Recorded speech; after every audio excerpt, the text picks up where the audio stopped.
Hello and welcome to Movies, Films, and Flicks. I am Mark Hoffmeyer, and joining me is a man who is already prepping for his Rex Manning Day celebration on April 8th, 2023. It's Erik Hoffmeyer. I have April 8th circled, and I'm Xing off the days as we get closer. I mean, say no more. I have my fake tan, more. I have my fake tan, my white pants, my optimal chair. But who am I kidding? It's actually Rex Manning Day every day for me. I celebrate Rex Manning all year round. Every morning I look at your Instagram stories and I see you doing your shimmy like Rex Manning does. What do you say we hold this episode until April 8th, 2023? Yeah, it's an evergreen. This movie's not going anywhere. It just gets more popular with every year that goes by. Exactly. Ethan Embry tweets something and then it gets 50,000 likes and then magazines cover it and boom, keeps going. And then there's articles that come out who are like, this movie's called classic, but I don't like it. But it's a cult classic. Or like 20 things you didn't know about Empire Records. Just increase one each year. I just want to say something.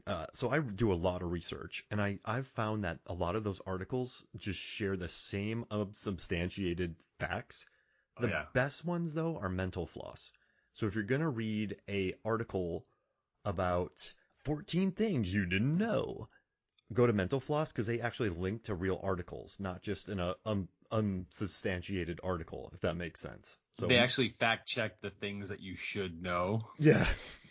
You know what's they should. This is a stupid old man rant, but I do wish those articles would just kind of be like 15 things. I mean, you probably know 8 of them, but 7 you might not. Like, or 17 cool facts about Mental Floss, not like 17 facts about Jaws that'll change your life. And they made an editorial decision to like not go for an even number. They're like, if we have enough interesting facts, we're just going to run the article as is. 16, 17, forget it. We're just running with what we have. Whatever we get up to. 14 facts on the 14th anniversary. And then 15 facts on the 15th anniversary. With one bonus one. So yeah, but that's my old man rant of the day.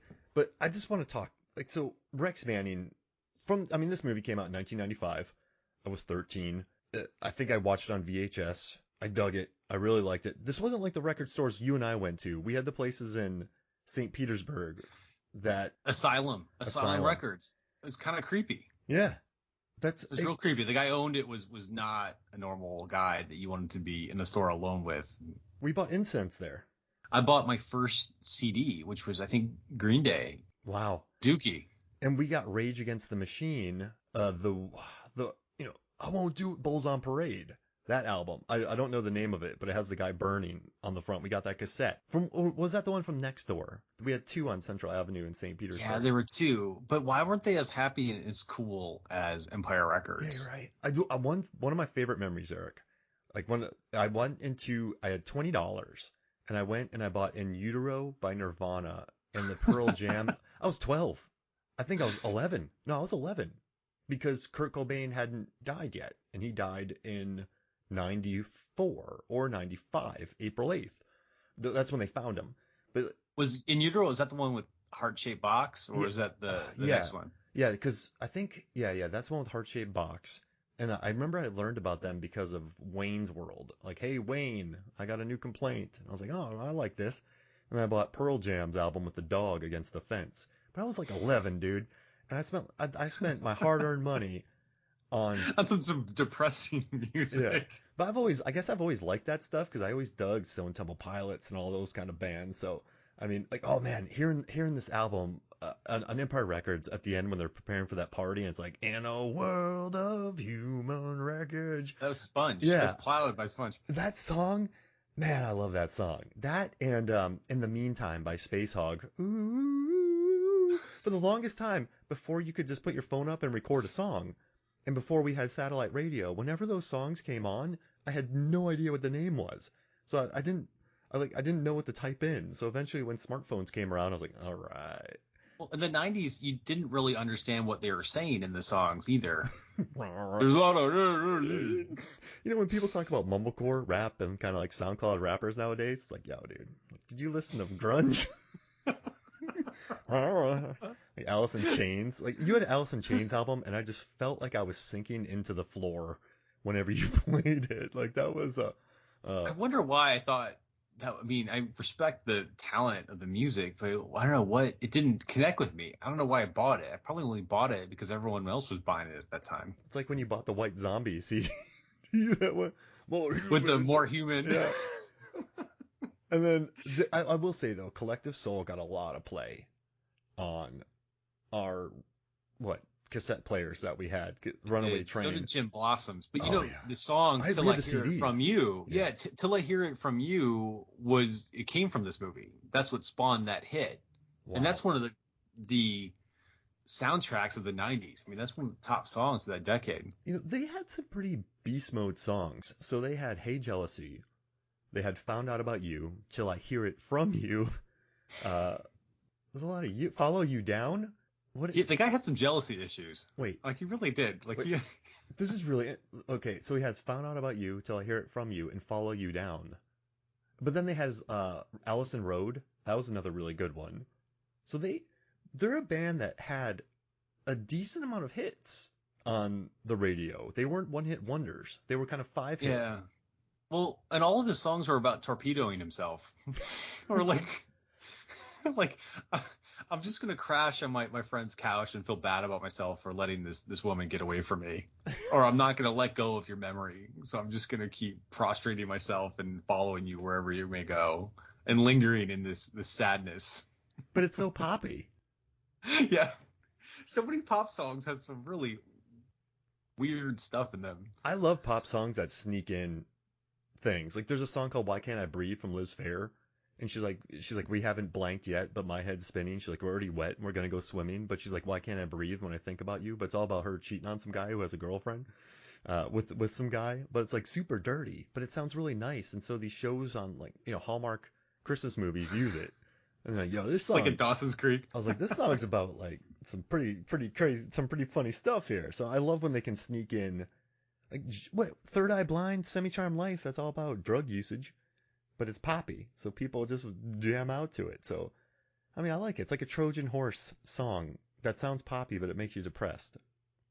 Yeah, a lot of drugs in the 90s for sure. But what I'm curious about is this Happy record store, and we didn't have this experience where we lived. But if you had to take like the Empire Records record store social experience and plunk it down into 2022, what would it look like? Because everyone streams music now. Would it be a coffee shop maybe? Like, wouldn't it be like an Apple store? Because people just hang out. People don't hang out in the Apple store. There's just always people there. That's why they're waiting. It doesn't matter when you walk by an Apple store. There's always people there. It's, you look in, I don't know how many are staff. I don't know how many are customers. But there's always someone standing around holding tablets in there. Like, it's tablet city. But, okay. But record stores are coming back. I mean, I feel like American Apparel, because they sell VHS tapes and record players now. I wonder what jams they're playing in there. But you go into American Apparel? No, I walk by. It's like, we have this place called Avalon. I don't know if you've been there, but we always walk by it because sometimes we'll go, there's a Jenny's there. So we'll go walk around. Like, I look through it and there's like Red Hot Chili Peppers, 3 VHS tapes for $30. I'm like, man, they're selling nostalgia. Like, kids didn't even have this nostalgia. They're just selling kids nostalgia of things that you and I are nostalgic of. But then it's like retro for 15-year-olds. I am seeing a lot of Nirvana shirts. I went to the YMCA literally today. I saw 2 kids with Nirvana shirts. They're like 10 or 11 or whatever. Ooh. It's like their parents. I thought about buying some MXPX t-shirts for my kids though. So I really can't see anything. Responsibility. Now, you know what I think though? Post Malone, he just did a Better Man cover, and then he's also done Nirvana covers before. And music, some of them like really popular music now. Oh, also the Batman used a Nirvana song that wasn't a cover. You know what I mean? It's so weird hearing like pop slow acoustic covers of Nirvana songs, and you're like, I don't think you guys know what this song is about. But at least the Batman used a real Nirvana song, and that movie made 800 million worldwide, and it put it back on the charts. So I think Nirvana, between the current, like, there's a lot of really emotional singers out now. Like, it's a heaven for me, because you know me, super emo. But yeah, I think Nirvana's kind of, they've always been popular, but now between Batman, Post Malone, the covers, I think you ever try What's Do you up? work with you work with like younger coworkers and you try to explain things like My Chemical Romance and The Used and like those bands from the early 2000s? They just have no idea what you're talking about. Oh, Taking Back Sunday, man. If I'll apologize. If you slit my throat, I'll apologize for bleeding on your shirt. Like, this is a classic line. Like, you're crazy, Hoffmeyer. Yeah. Blink's Like, you having to like come. this? Why? Blink's having to come back though. Travis Barker's everywhere, and Mark Hoppus just conquered cancer, so he was Oh, back in good the for him. news. So people are digging on their songs again. Like, like Machine Gun Kelly and like Willow Smith and Kenny Hoopla, they're all like emulating old Blink. So they're having their day in the sun again. So that makes me happy. And Weezer just got nominated for a Grammy. We're talking about music, but it's Empire Records. Who cares? Yeah, I mean, we could just talk about the soundtrack. Instead of a movie draft this episode, we could do a song draft. We could almost go through the entire movie song by song and explain it. Although there were 50 songs in the movie, but only 16 on the soundtrack, which is interesting because who was picking what of that great music? Maybe it was a licensing cost because they had Hey Jude, they had some really popular ones in there. But I had a question I was thinking about. They incorporated the movie, the song into the scene, or like the music wasn't just the soundtrack, it was incorporated into the movie. Like they had veto power, like they would take turns picking the songs, but they had veto power if they didn't like the song. AJ burned that CD. That was dirty, Yeah, dude. he hated it so much he burned it. That's how passionate they were about music. But what other movies can you think about that incorporated the soundtrack into the film? Like, for example, Guardians of the Galaxy, when Star-Lord had the mixtape that his mom made him and he would play it throughout the movie. It's such a good writing tool when you can do that. So we're not talking about Pulp Fiction with like C'est La Vie where they're dancing to it because that song Yeah. wasn't. I think that's Stuck in the Middle Yeah. with You. Son of a Preacher Man and Pulp Fiction. And then like Reservoir Dogs. I think remember the Crow did a good Kill job. Bill. Kill Bill did that too. Yeah, I think Tarantino's a really great person of blending music with that. Also, Edgar Wright, Shaun of the Dead, Don't Stop Me Now by Queen. They're beating a zombie to the beat of Don't Stop Me Now with pool sticks. I don't remember that. Yeah, so like they really incorporate that well. Recently, Young Adult, we talked about on the podcast, they bring this like mixtape that she has. She just listens to it over and over again. The World's End does a great job of that. But yeah, it's funny. I immediately went to Pulp Fiction. I think you and I are just on this is the 18th film I've covered from 1995 on the podcast. So when you 17 worth with me probably. Yeah. I just did 2 with Adam Hodgins. We did Waterworld and Desperado. But yeah, I think I kind of went to that. I think Dazed and Confused does a good job of bringing that in. I mean, sometimes there are incredibly on the nose moments with songs. For some reason, I'm drawing a blank because you just asked me the question before we started. But I think that's off the top of my head. Royal Tenenbaums does a great job, like Needle in the Hay, but they don't really incorporate it into the movie. What was The Life Aquatic? Where Sue George, the Portuguese covers of Bowie. All I did was listen to that album. And it was in the songs in the movie, and they helped carry the storyline along. Oh, what an awesome! That was that's my most watched Wes Anderson film. But yeah, watching Sue George cover Bowie in Portuguese was definitely a highlight for me. That's great. So when you think about Empire Records, do you like the music or do you like the story, or what about it is your favorite part of the movie? I know there's some things in here that annoyed you, but let's start with what you enjoyed the most. Absolutely. You know what it is I was reading a lot of articles on this. I was learning a lot about Empire Records, how it was cut down from an R and how the studio wouldn't release it. It got dropped off, went to DVD. I was reading this article about it from Uproxx where this guy was super negative on the movie, but he wrote, what's interesting is no one gets Joe doesn't fire anybody in this movie. And I guess the writer, her name is Carol Heikkinen. She worked at Tower Records. And she said that no one really ever got fired from there.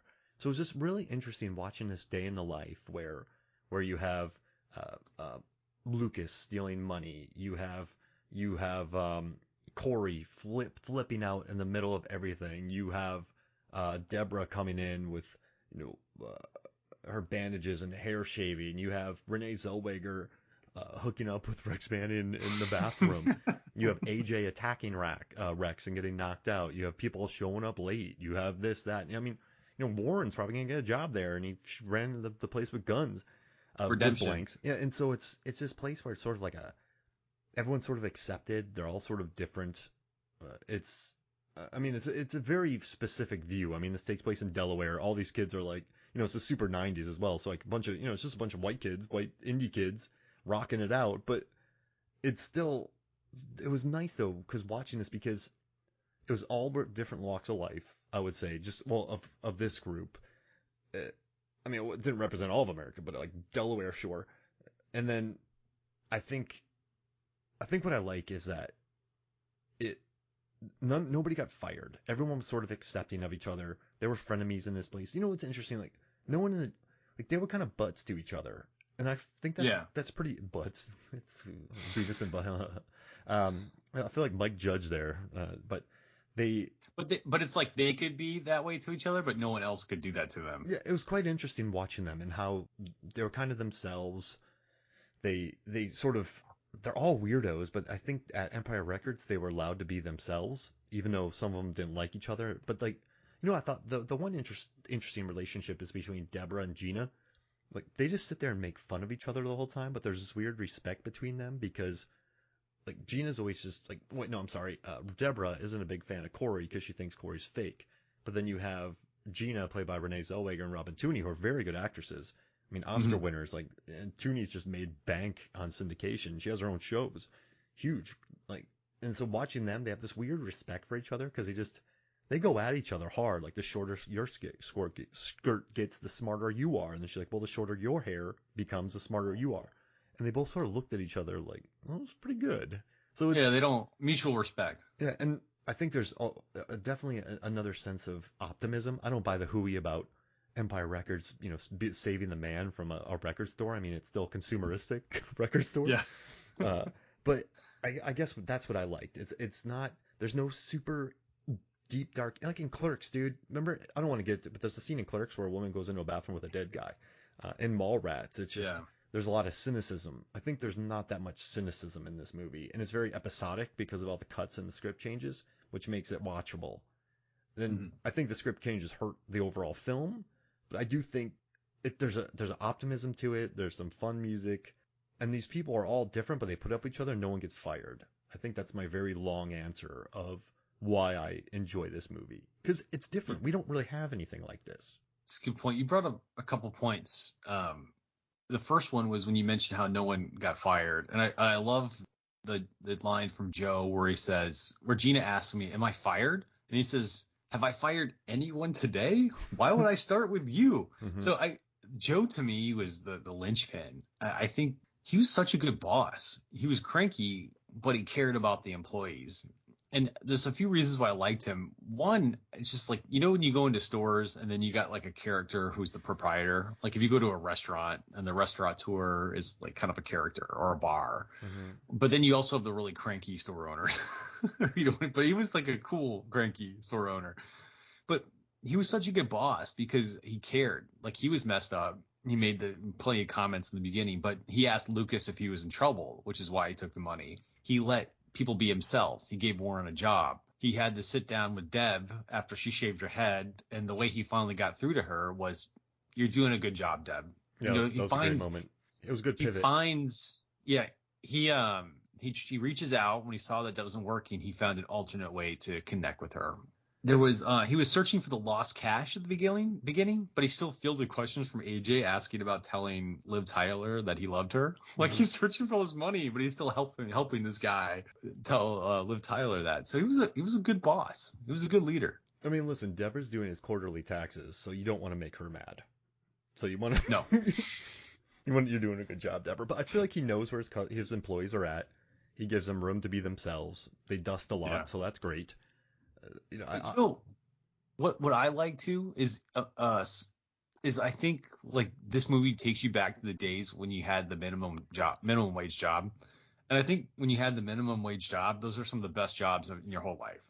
Like the amount of stories you have working at movie theaters are great. Like I remember in high school stocking shelves, the food fights and the wrestling matches we would get to around the grocery store, like after hours, or working on the beach, or like I had a job as a copy attendant in college where I would just like work for 20 minutes and sit there for an hour and a half talking to people, every day. Like the minimum wage jobs sometimes are the best times of your life. And I think that's why I really connected with this movie. Yeah, I mean, yeah, you're right. I mean, when I worked in AMC theaters, I still have friends that I talk to at least weekly, like multiple, probably 20 of them. Right? Like, I mean, DJ was in my wedding. Like, one of my friends, DJ, I met in a theater. So yeah, I think, you're kind of young. You have that, you're making your own money, which is kind of nice, and then you're just sort of having fun. But yeah, you got to have the bosses who allow you to have that. Does that make? I think Yeah. your bosses can either make you miserable or they can make you. And like my boss, Ryan Carson, like actually the GM and I were still friends on Facebook. Like we still chat about each other, and like he and I had kind of a push pull. I was a supervisor, but I never wanted to be a manager. But he knew how to deal with me, and I think Joe knows how to deal with these kids. Like Mark. I mean, Mark's not the strongest employee, but he shows up No. every day on time. He does things. Like you can get He him cares. to do. Yeah, exactly. You got to play their strength. Deborah's smart, so you get her to do that.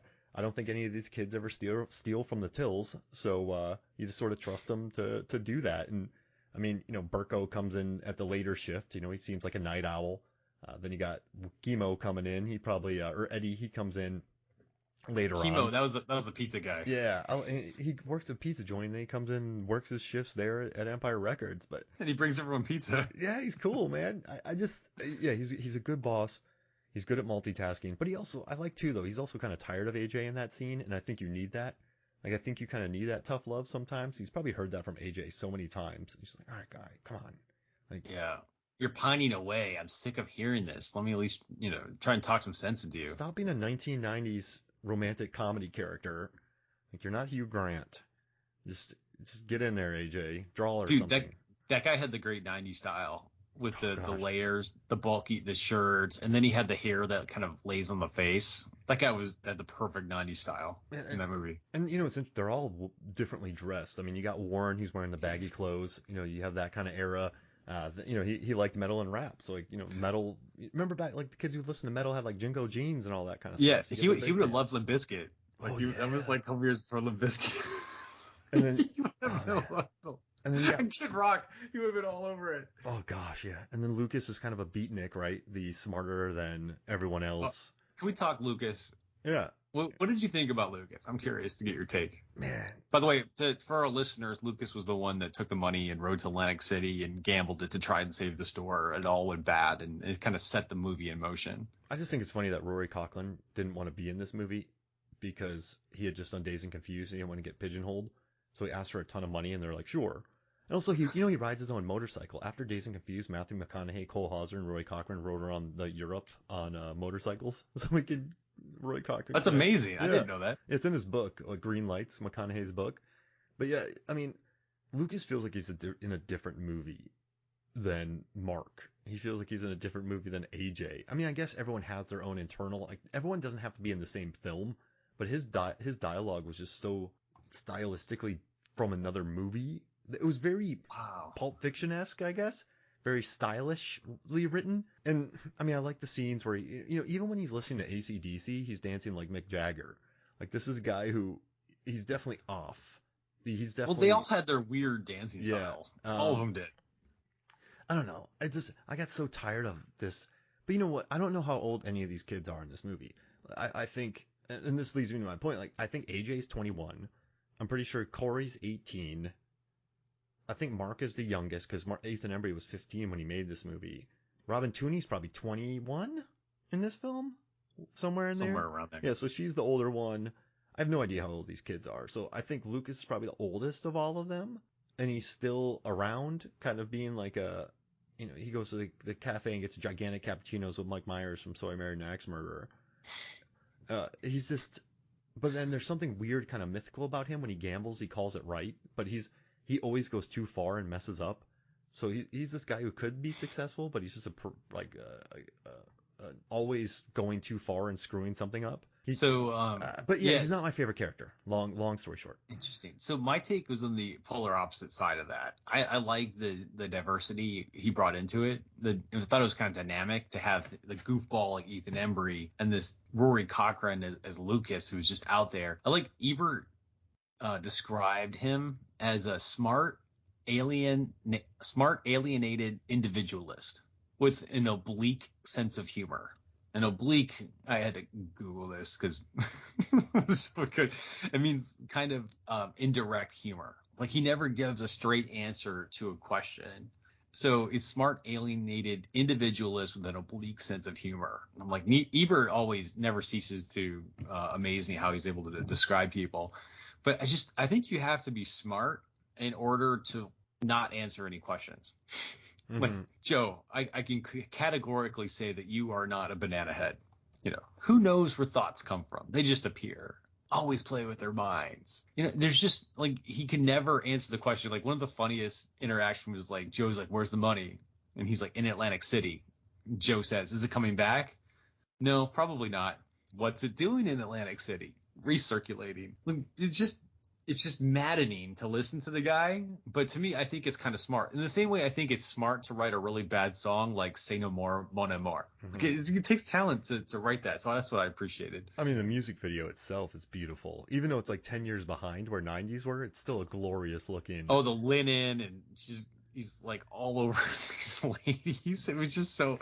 But that's how would you describe that? I mean, he's a washed up guy, right? So yeah, washed up, if he quote unquote washed up, you're not going to have a super modern music video when you release it. A washed up person is going to release a video that's from 85 that reminds you of what's the music video where the guy has the dancers behind him that are all choreographed, dressed in black, and like the models who are like all like, it's a famous music video and it's totally escapes me right now. But it seems like he wanted to recreate something from 8 years ago. Oh, like you're trying too hard, so you're paying people to act like that in the video. Yeah. So it elevates you.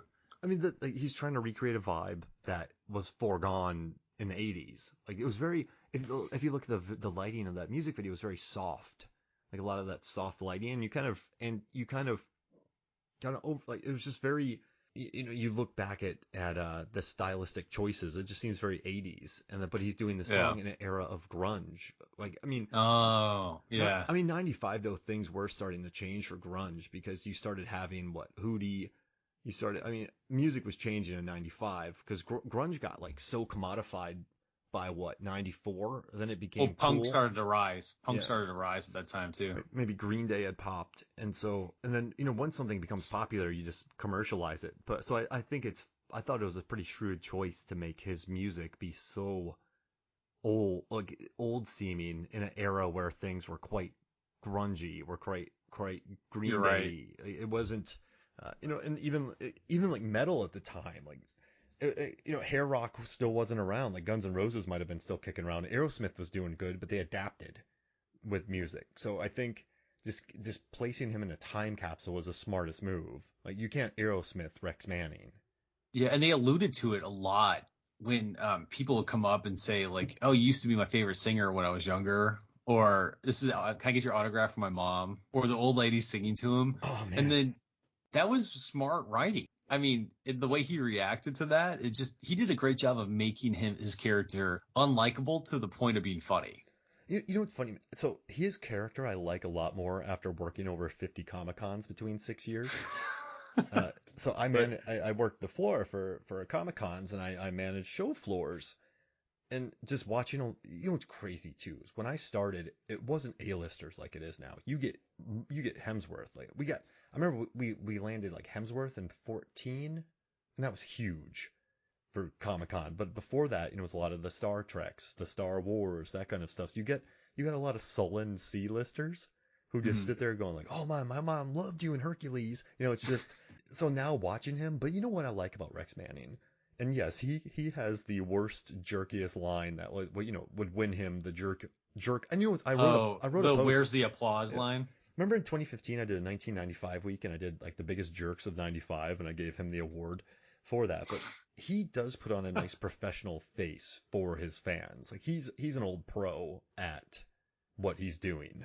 So I do appreciate the professionalism that he had towards those autograph seekers. But yeah, I dug that about like his behavior with them, how he's washed up, how he's doing smaller towns, but he still had lines. I think he's probably my favorite character in this movie. And even in Right. in the director's cut, he got, if you watch the deleted scenes on the Blu-ray, he ends up getting a retribution because he has a long talk with Berko about how he didn't even play guitar on his last 3 albums. The studio wouldn't let him, and Berko's like, "Oh man, I would never let that happen to me." And at the end, he gets up with Berko and Renée Zellweger and performs a song and gets arrested. So Rex Manning does have redemption, but I'm glad he didn't. Oh, it's amazing. Also, man, he knocks AJ out with one punch. That dude can fight. Yeah, that was dirty. Yeah. That was dirty. Yeah. Yeah. But he's the most memorable character though, because he has funny lines and he seems quite comfortable with himself. I don't like the chair. Yeah. I don't like the chair. Or like he was uptight about his hair. And he took the Polaroid photos with Warren. He just like photobombed Warren. Yeah. It's so funny. But Yeah. so here's the interesting thing is Maxwell Caulfield, British guy, he does Grease too. He comes over, he follows the wonderfully zany, extremely talented John Travolta in Grease. He goes a little over the top. The Grease 2 launches Michelle Pfeiffer's career, who became a megastar. He kind of faded a little bit into oblivion. He had roles and things, but then later, like 2 decades later, Grease 2 becomes more and more popular. Like Grease 2 is a big deal right now. People it's got love a really Grease 2. growing. This is a growing fan base. But look at Empire Records too. He's done 2 movies that flopped or were panned, and then grew to be cult classics over time. So he kind of lived that with Grease 2. Like he was in the limelight, then it really didn't do well, and then he shows up. So I think he really understood the character. Oh, absolutely. Yeah, it's once again, it's good casting. It's shrewd casting to bring in this guy because he brings another level of humor with it. I wouldn't call it stunt casting. I would just call it smart casting because you get it. Like we didn't understand that when we were 13. What's stunt casting? Well, I don't know. You cast. Okay, what's stunt casting? Let me find the definition of this.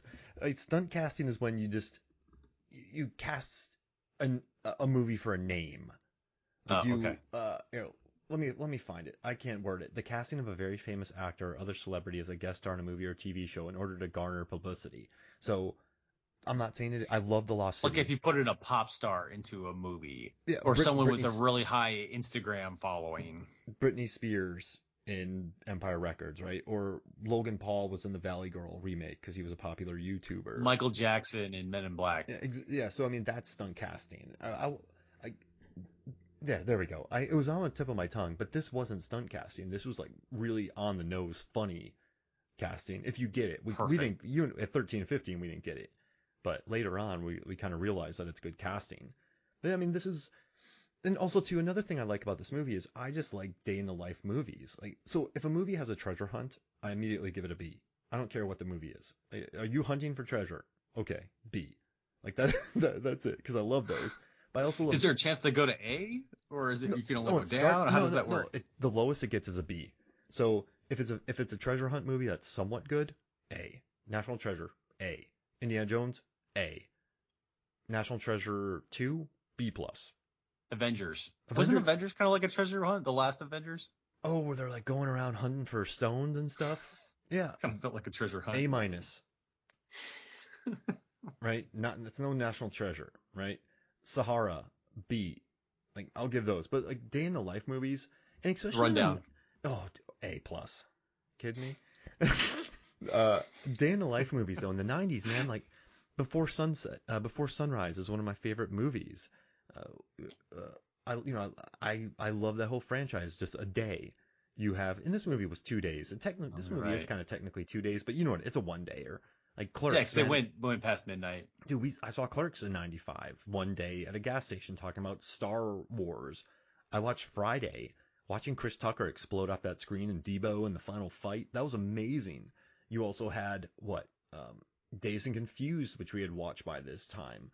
There were so by the way, Ebert described these movies as a microcosm movie, which is one of those films where in a single day, in a single music store, every conceivable thing happens to every conceivable character. And at the end of the day, they all are a lot wiser at the end of the day from everything they learned and came together. Oh, wow. So he calls it a microcosm movie. And it's like Ferris Bueller's more of a day adventure film. This one's more of a microcosm. You're right. It's more of like every single person in here learns something about each other, and they probably leave better people. You're right. They all left smarter and happier at the end of this movie.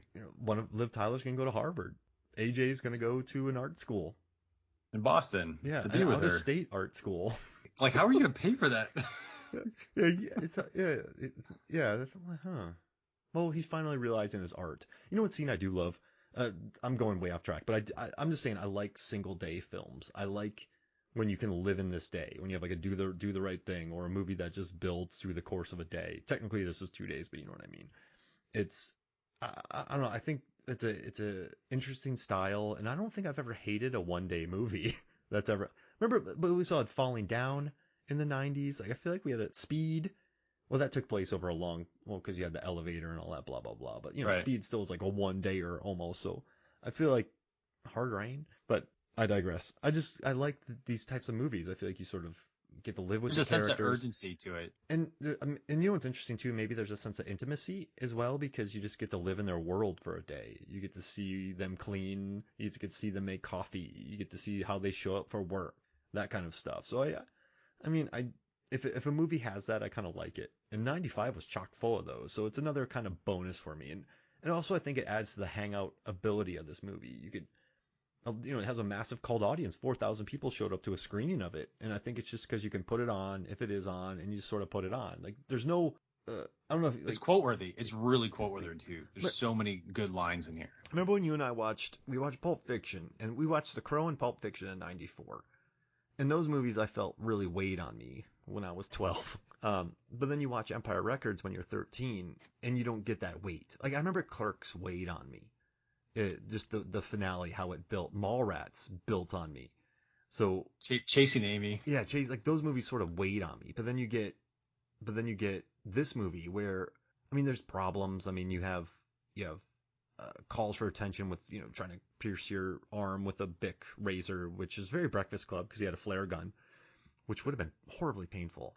But then you have, Johnny likes Liv Tyler, but they're going to go move and he's going to go to art school. And then they put on a concert and it's a massive success and the cops are there and people are just buying $5 beers in 1995 from kegs. Dude, they should turn that into a revenue stream and have an event every quarter. Yeah, man. Kids just showed up with kegs. Yeah, you could make more money doing that than you could selling record.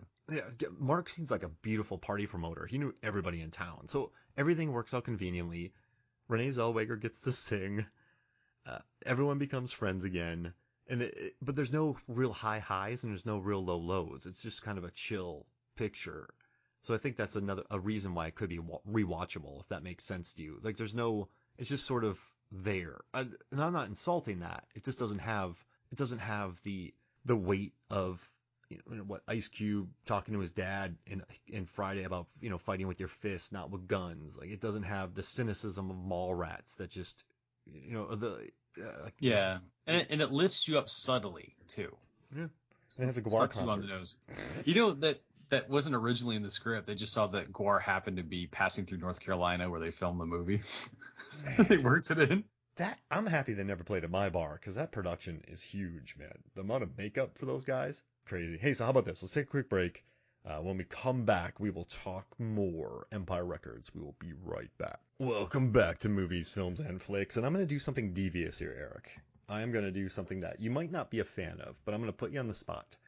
You know how Deborah makes her buttons in this film, and she gives them out to everybody. Yeah. If you had to make me a button, and I had to make you a button, what would you put on my button? Like what would my working button be? So we're in a music store, and I would say like Fog Hat Life. Fog Hat Life? They'll throw in a 4. Fog Hat for Life. Yeah, I'd probably give you like Sweet Sugar. Yeah, Fog Hat for Life. I'd wear a hat that says fog on it. DJ, who I worked at the movie theater, got me that. Fog Hat for Life. That's perfect. So, all right, I got a question for you now.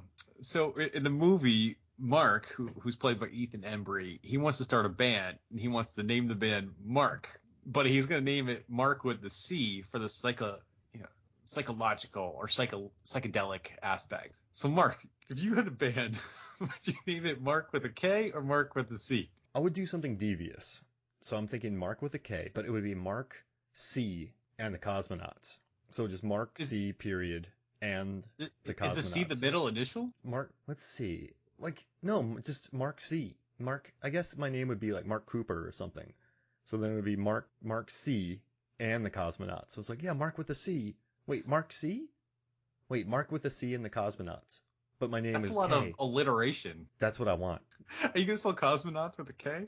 Yes. So Mark with a C and the Cosmonauts with a K. The most confusing band name ever. Wait, Mark with the C and the Cosmonauts. Like, this, every time someone has this, like, so for me as a writer, whenever I have to spell out the Lord of the Rings, the Fellowship of the Ring, or Nightmare on Elm Street 3, the Dream Master, I just scream. Like, this, actually, I love writing Scream out. Scream 1, Scream 2, Scream 3, Scream 4, and then Scream. Like, those are the best horror movies to write the titles out for, because they're so easy.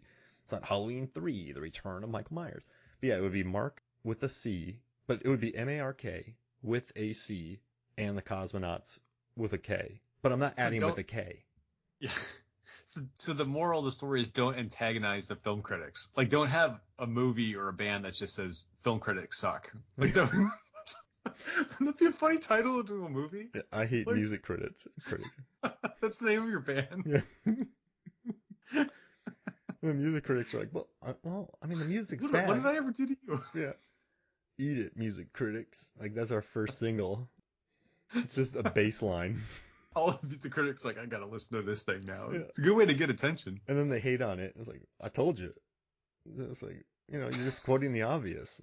Like, I would just be like, you know what? You guys already had set emotions, and that's why you wrote my negative reviews about it. Yeah, I let somebody. I knew this was coming. I was in a band called the Brewskis, and I let somebody listen to the album once, and he's like, "This is anti-music," which kind of makes sense. So that made me really proud. But yeah, it would be that Mark with a C in the Cosmonauts, and with a K. With a K, and I was joking around on the Con Air. We have Con Air, the podcast, and I have a joke where all the killers are Cyrus the Virus, like the Marietta Mangler. I would be Mark the, what's the word? I was like Mark the, oh man, I had the longest name on the planet, like something not even alliterative. The like the pug. So what is this? The alter ego from if you were in Con Air? Yeah. So if I was a convict, what my name would be. So I was like Mark the like pugilistic. Like Mark. Does he punch people? I forget the name, but it was like Mark the. No, wait, Mark the pugnacious. No, pugilist.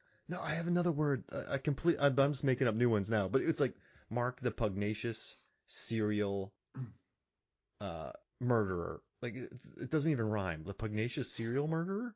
Like why? Cyrus the Virus, the Diamond Dog, like Mark the pugnacious serial murderer. Like they're too cute. They're too cute of names. Oh, I was the capricious slaughterer. So Mark the capricious slaughterer Hoffmeyer. That's really tough. Slaughterer or Hoffmeyer. So whenever people have to say it, they're like, oh, there's Mark the capricious slaughterer Hoffmeyer.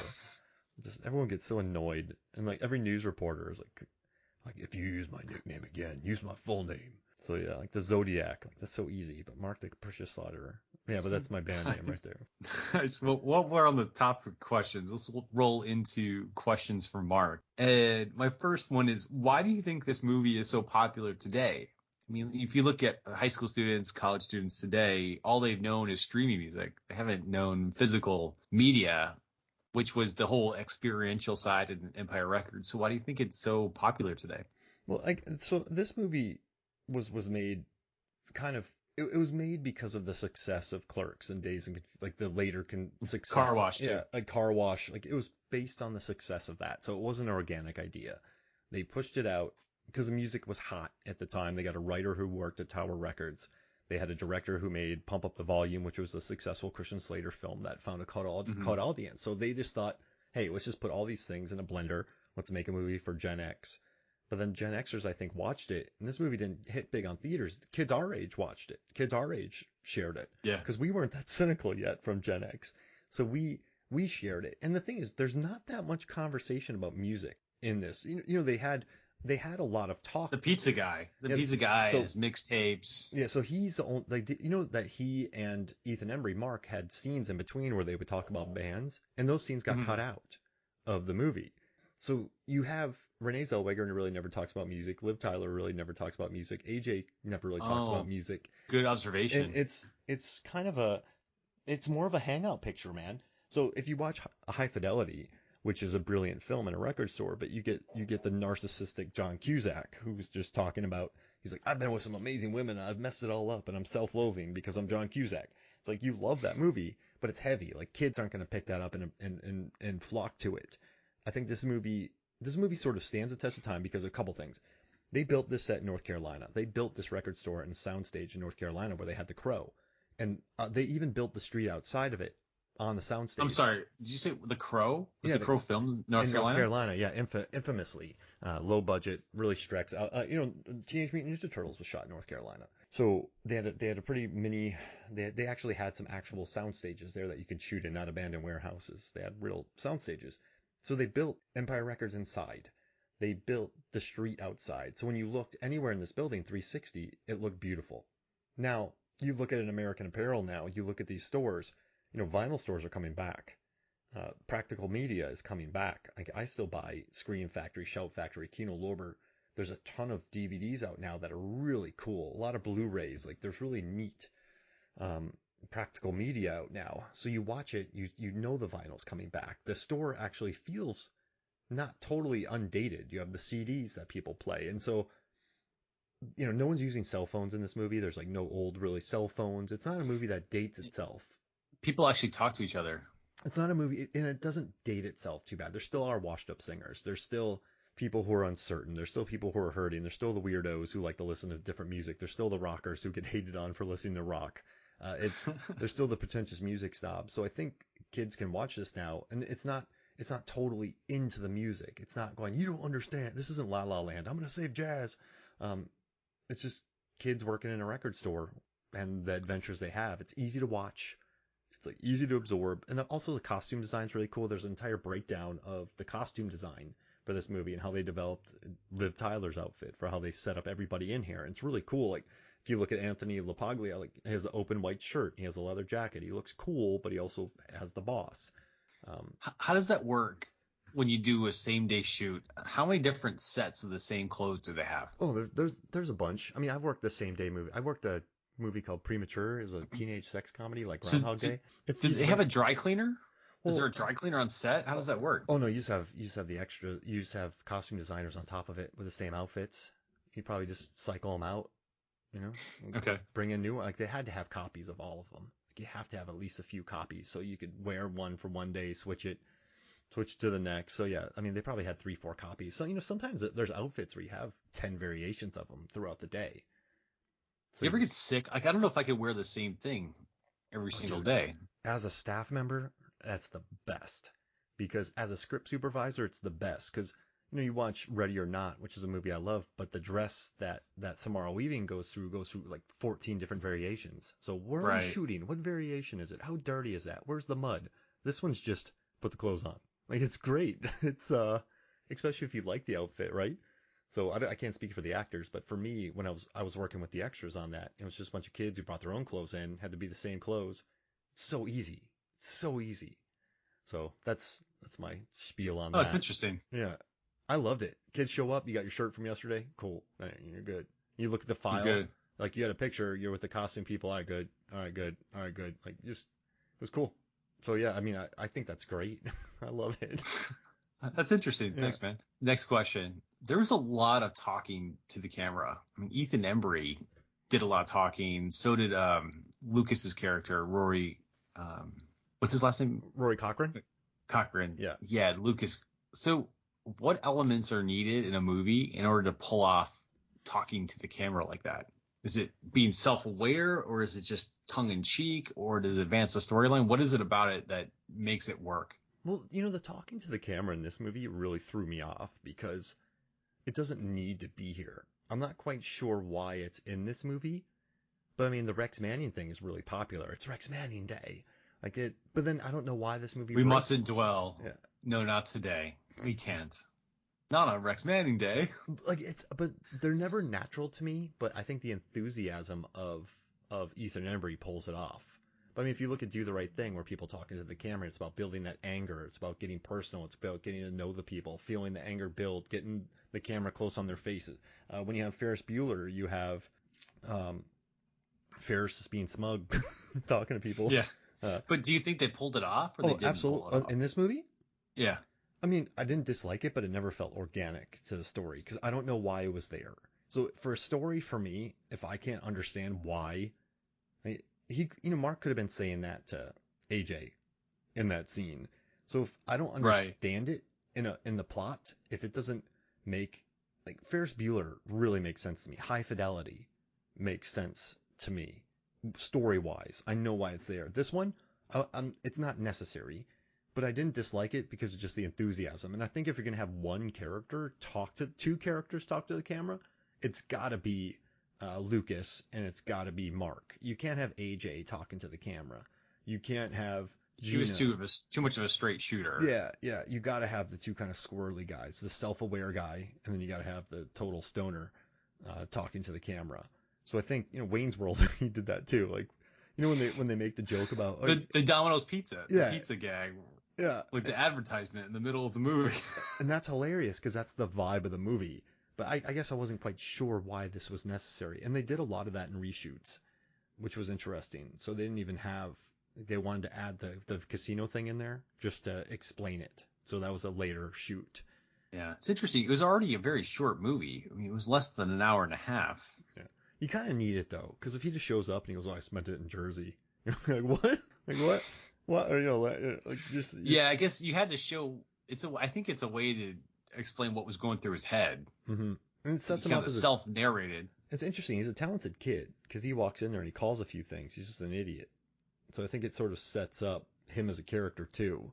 But yeah, I think it works because he has the enthusiasm, but I never feel like it's necessary for the story. But you can tell it's like a reshoot or the one scene that works is Mark because he's watching Guar. He's sucked into the TV. Well, he was eating the pop brownies too. And so that he is. What's funny? They made them take out any reference to that. But even when I was 13, I'm like, that kid's high. They didn't hide it from anybody. But he acted high all the time, so I wasn't actually sure when I saw it in high school. Yeah, it's true. What is this kid? But yeah, it's fine, but it's not necessary to the story at all, which is annoying. So that's my answer. All right. So speaking of Ethan Embry, the director really let him go apeshit. Mm-hmm. Who's making out with a mural, the funny dancing, the Rex Manning Day. How does that happen? Like, he really let that guy go nuts. What's really interesting is sometimes you know when a director falls in love with an actor or an actress, or if they feel like someone has a hot hand to play. So I remember watching Frances Ha, and I was like, Noah Baumbach legit loves Greta Gerwig. And then later on they got married. So I remember I told Megan that. I was watching it. I'm like, he loves Greta Gerwig. And then they got together. Because sometimes you can tell when an actor or a director loves an actor's face. For me, I can always sense it. I'm like, he loves that person's face, or she loves that person's face. You can just always tell when they're infatuated. So I think on this movie, Embry brought a really unique energy, and he could probably improv. I mean, Dazed and Confused, right? Parker Posey and Joey Lauren Adams got a lot more screen time than the other ladies because they learned how to improvise on set. They learned how to make themselves indisposable by coming up with bits and scenes. So that's how they got more screen time than other people who didn't want to improv on that set. Well, Parker Posey is just funny, though. She's a beast. I love her in that book. I read the Dazed and Confused book about making of it, and she was so unapologetically she's gotten a character and was the biggest kind of B word to everybody, and it makes me happy. But they fought for it. So Linkletter let him have it. In this one, I think the energy, Ethan Embry's energy, man. If you think about his run. Actually, I love him now. He was in Cheap Thrills, Devil's Candy, and he was also in The Guest. He's kind of he's sort of transformed himself into like a muscular, tattooed kind of guy. But in the 90s, man, he had that run. His energy sort of fit, like That Thing You Do. And then he was in Can't Hardly Wait, so Vegas Vacation. So he had a good run there where people That's right. Ethan Embry and Liv Tyler rolled into That Thing You Do after Empire Records. Yeah, and so he's a likable kid. He has a good energy. I mean, none of that Gloria Estefan scene, that was not necessary. Like, a lot of his stuff was not necessary. But I'm telling you, sometimes an actor has a hot hand, and you just trust that hot hand. Like as a director, you just this guy's onto something. This actor or actress is onto something, so I'm gonna roll with it. And I think that's what they did here. It looked like he was having fun too. Yeah. But I mean, listen. I mean, he literally looked like he was having a lot of fun on that shoot. I mean, like AJ, the actor's fine, but he doesn't really bring anything magnetic to him. No.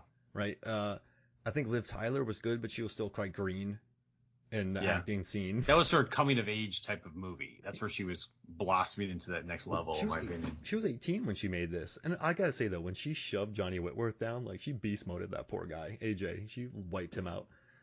That was a good push. Dude, she hit him. She got him good. Yeah.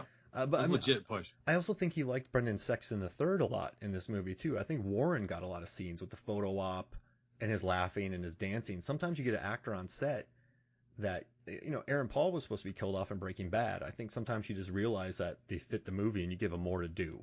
And I think Warren and Mark benefited from that.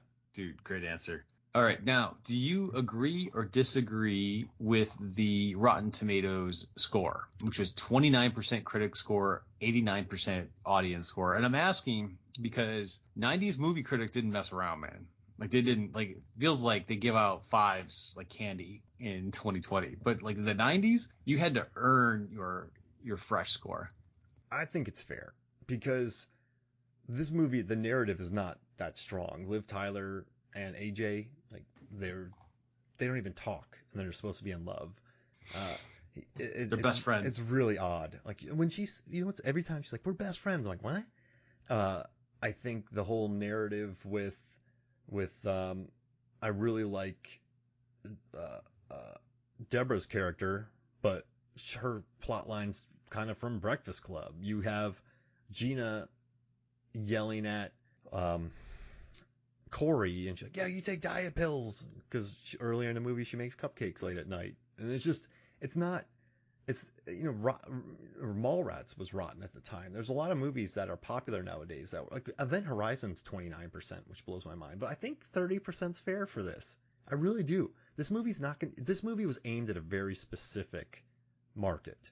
And critics back then did not think outside of their worldview. Like they really didn't. They're like, these are kids. I hate kids. So I get that, but I also get the 83% because once again, it's a feel good movie. It's a hangout picture. And if you look at a lot of hangout pictures at the time, like Joe Dirt, have you seen its tomato meter audience score? It's really high. I haven't seen that since it came out. Let me look at Joe Dirt real quick. I feel like that has it's a similar like hangout picture, episodic movie that's not a day in the life, but it's super rotten, but it also has a very high so it's 9%, but it has like 63% audience. Out Cold, that movie that is not good, has I know you love Out Cold. 8% tomato meter score and 84% audience. So it's just like congenial. That's a visit. No, it's conjugate. You know, like Miss Congeniality. Yeah. It's like Hackers has 31%, but it's 68%. I think these kind of movies, Drop Dead Gorgeous, which is good for man. Soy Mariner, Axe Murderer is rotten. Hackers is rotten. Dude, I'm telling you, 90s movie critics were the toughest of any decade. Yeah, it's like they did not. The more I read about the 90s critics, they just did not like thinking outside their box. They're in a box, aside from Ebert maybe and a couple others, but they're watching a movie and like, this is trash. Like Bad Boys is rotten. Like The Rock is almost rotten. Like what are they doing? But once again, I understand the 83% because like Cold, they're just chill movies. They don't really offer. That's for me. That's what I agree. If anything, if Empire Records could get I would give Empire Records at most a 48 tomato meter. Okay. All right. Fair. But that's me saying that 48% of critics like it, and I think this is a movie that splits people because I like that. That's what I'm going. What do you think?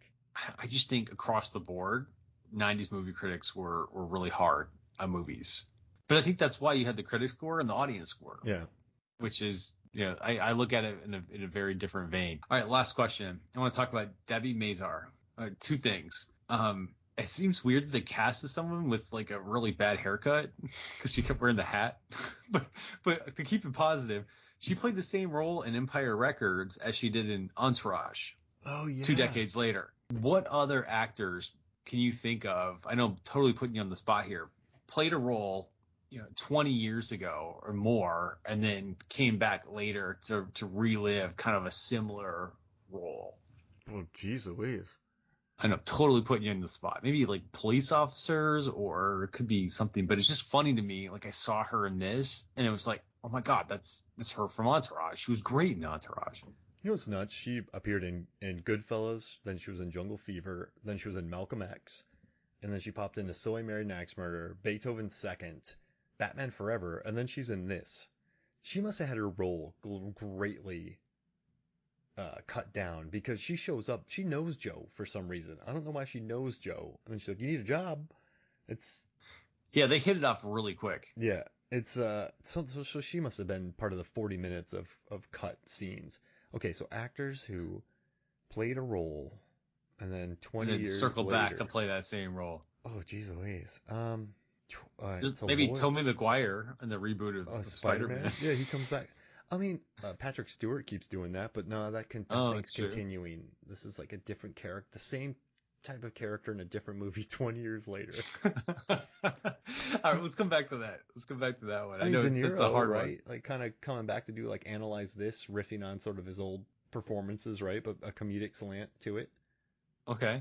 If that makes sense. Jeez Louise. I got nothing right now. It's a blank. All right. That one was out of left field. That's a hard one to answer. I'll think of one. All right. Before the end of the episode, I want to go into my next section that I do with Mark. And how would you describe this movie in 10 words or less? Okay, how would I explain this movie in 10 words or less? I think this really focuses you to like get to the core of the movie, which is why I like to do it. Let's see. A record store is saved by band of misfits. Yeah, a band of misfits. There we go. A record store is saved by a band of misfits. All right, I have 6 years before Napster hits, so he can make a few amount of money. He can make some money before it collapses on him, and he's gonna wish that he sold it to Music Town. Dude, or the owner is probably glad that he unloaded the business to Joe. Yeah. Before Napster. Napster, boom, done. Spotify, boom, done. You're out. All right, so I got 2 different options. The first one is store manager has a really bad day. Or the second one would be don't hook up with Rex Manning. Say no more, no more. Yeah, I like the first one a lot. Store manager has a bad day. That's great. I mean, he really did have a bad day. Like all day he was like, oh, everything going on. I got a headache. I'm in such a bad mood. I'm going to play my drums really loud. I did not like how they kept having speeches in front of the customers, though. Like he breaks, oh, y'all dancing? Y'all going to do that now? Like, what else are we going to do? Like, but they were having fun. Yeah. They were having a good time. All the customers are like, I don't want to hear this. Now, all right, I'm going to put you on the spot. You're opening up a record store in 95. And you somehow get a chance to poach 2 of his top employees. Which 2 will you take with you to open a new store? So you have a choice of any of the staff that work there. And I think I know my number 1 pick. I think my first pick would be Lucas, because I think he's going to learn from his mistake of gambling all the money away. But 2, he's not going anywhere. Like, he's not moving to Boston. He's not going anywhere. He's going to stay at that store, and he's going to mind that store the best he can. I like that. Who's your second? And my second one, man, I feel like Deb's the smartest of the bunch, but she's not going to stay. Oh yeah. Once you figure, yeah, you don't want AJ. You know what? Oh, you want them to stay. So I'm gonna get Deb. I'm just thinking as a manager or owner. I'm gonna poach Deb and just have her do my taxes until she leaves, and then I will hire. Oh, you know what? I'm gonna take Eddie because he works at a pizza spot and he can bring in food for the crew. That's a good point. He shows up on time. He's never going to steal from you. He actually knows music. Wait, he's one of the few that knows music, so he can actually talk to people about all forms of music. He's the kind of guy you go to a record store in 95 and want to talk to. Yeah, fair. Because you want to talk to the owner. Yeah. Like, you want someone enjoyable. Because you go to a Total Wine nowadays, like, what do you recommend? Like, I'm going to walk you over to our store picks. Have you heard of this? Like, no. come on. Like, I don't want the overpriced Angel's Envy. I'm sorry, I just don't want it. Angel's Envy Rye rum cask. So have you heard of it? We got this new one in. It's unbelievable. What's it called? It's called Total Wine Exclusive. Oh, awesome. So I think he'll talk to you about music. He'll be honest with people. Eddie, I mean, you know what's nice about Eddie? You'll never have big hopes for him, but you'll never have really low expectations. So he's just... Right. He's steady. Sometimes you want to have employees that they're there. You can trust them wherever they're at. You know, at Comic-Con, sometimes you just want to have a person where if you put them somewhere, they're not going to run the floor, but if you put them somewhere, you don't have to go there all day because you trust it. You put him in a section, he has that section. He's got it. So I think I would pick Burko because we could do concerts and monetize it. Yeah. He puts it together quick. Yeah, and you have a performance. Right there, you could have live music and bring people there, get your liquor license. You could really expand the business. The problem with Burko is I never see him on the floor. Like he's never... Partly because he refused to do any of the dancing scenes. Because he hates dancing so much that he was not like at the end part where they're all dancing on the roof, he's not there. Oh, wow. He wouldn't do any of the dancing part. And that guy, Coyote Shivers, I did some research on this guy. And that guy's a character, man. Yeah, he was Liv Tyler's stepdad at the time. Yeah, and he's 12 years older than her. Yeah, so he was 30 at the time of filming this movie. And he lied about his age. And then they're like, wait, you're Liv Tyler's stepdad? And he almost got fired. But he looked the part. Like, he looked like a rocker. Yeah. So it made sense when he did the performance at the end. I mean, the most authentic people were Warren, Brendan Sexton, Burko, and I think Eddie. They were the most authentic. I don't think I like Eddie because he reminded me of people I went to high school with. Guilty by association. Like, I saw that guy with the hair and the outfits and the way he talked, and it hit too close to home. But I couldn't deal with the guy. What if he brought you pizza? Just annoyed me. Fair point. Then I would probably like him. Bro, I wouldn't want to be lectured on music by that guy. That would just annoy me. Yeah. Do you think you could have a conversation with him about music, or would you be lectured? I don't think I could. I don't think we could find common ground. I think he would just tell me I was stupid the whole time or disagree with me. But he was passionate, though. Remember we were in a music store once, and I'm not going to say the name, but we were with somebody who tried to steal some stuff. I do. And got caught. We didn't do anything. We got in zero trouble. We were oblivious to the action. Yeah. And the manager was actually really cool about it. I remember one time I was in a music store and I saw the Green Day Dookie poster up on the wall. And I'm like, hey, is that for sale? And the guy's like, how much you willing to pay for it? like a CD, sole proprietor type way. I'm like, I got $10. He's like, you're not in the ballpark, my friend. And like he made me feel so bad. I just left. Oh, man. Yeah. I picture this guy rubbing his hands together and just like kind of leering at you. But I was like insulted by my bid for his poster. Not today, my friend. That offer is crap. Hey, I tell you what. Hey, let's wrap this up. Let's do a music instead of a movie draft with the characters. What do you say we do a soundtrack draft with songs from Empire Records? All right. Yeah. Let's do it. I'll let you go first. I'm gonna go Till I Hear It From You, Jim Blossoms. All right. Till I Hear It From You. I'm gonna go Video Kill the Radio Star. No, wait. Can I say no more, Mon Amour? Yeah, sure. All right. I'll say no more. All right. There was one song, and we're gonna come back to it. It was when Liv Tyler was preparing the room for Rex Manning. It was like a really sexy song. It was perfect for the moment because she's doing the little dance. She's getting herself into the right state of mind. I need to come back. Give me a placeholder so I can find out the name of that song because that was a good song. All right. I'm going to do, let's see. Well, you know what? I'm going to do Sponge. Oh, yeah. Taking that. Sponge. And a one record. I'm not picking Guar because I don't, and I'm not picking Sugar High. That song was awful. Yeah. Oh, I'm gonna do The Money. That's what I want. Oh, because remember when Gina put that on in honor of Lucas? I like that. That's funny. All right, I'm gonna take Video Kill the Radio Star because it's just so on the nose. Okay. Let's do Counting Blue Cars. Just an overly dramatic 90s song. Oh, what? I'm gonna take Circle of Friends by Better and Ezra. Nice. Gotta do that. I love me some. Remember how I used to listen to It Was Good Living With You. It was good. All right, what's your fourth song? Oh, good. I'm gonna I'm gonna give one to Ethan Embry. I'm gonna pick the Ass Ponies, Little Bastard, because that was the song he was rocking to at the beginning, and he got vetoed, and he never got to hear the end of it. He got his record burned. Poor guy. You know what? I'm gonna take. Are you sure you want to exercise your veto? It's early. I'm gonna take "Liar" by the Cranberries because I love the Cranberries, and I hate what happened to the lead singer. So I'm gonna take "Liar." I remember on Mission Impossible that one song was like, "Oh my life is changing ever." Like that was playing on Mission Impossible, and I went and bought the soundtrack. Which Mission Impossible? The first one. At Was the it? end, yeah, when him and Ving Rhames are drinking beer. Hey, Mission Impossible sidebar. I finally got around to watching the second one, and it was a chore. It was a real chore to get through the second one. Yeah, it's not great. It's Notorious by John Woo. It's crazy. All right, what do you got?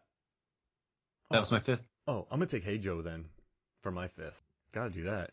Hey Joe. I'm gonna do that. That's a good mood song. All right, so yeah, well that's fun. You got the Ass Ponies. I have Jimi Hendrix. I wonder who's gonna win. Yeah, I just say no more. That's not fair. All right, man. Well, thank you so much for joining me, man. This was fun. That was great, man. I enjoyed that one, that walk down memory lane. And to close it out, would you recommend this movie? Yeah. Nice time capsule. Some good moments. Nice. I would too. Yeah. I mean, I wouldn't recommend it like RRR, which is amazing. I'm telling everyone to watch it now, but it's great. It's worth a watch. It's pleasant. It's a good time capsule that doesn't feel like an overly 1990s time capsule, so that's why I like it. Yeah, man. Nice, man. Well, thank you for joining me. Dude, my pleasure. And Rex Manning year. I hope you enjoy it. Yeah, the March to Rex Manning Day in April 2023. I've been sitting on this episode for 10 months. This is going to air next year, and we're like, oh, yeah, I forgot that I did this one. That happens to me a lot because I like to have a buffer. Like I like to have like a 2-month buffer in case something happens. So sometimes when I'm editing one, I'm like, when did I record this? But well, hey, thank you for joining me, Eric. All right, bro. See you. All right, so for me, Mark Hoffmeyer, for Eric Hoffmeyer, this is Movies and Flicks. We'll see you next week.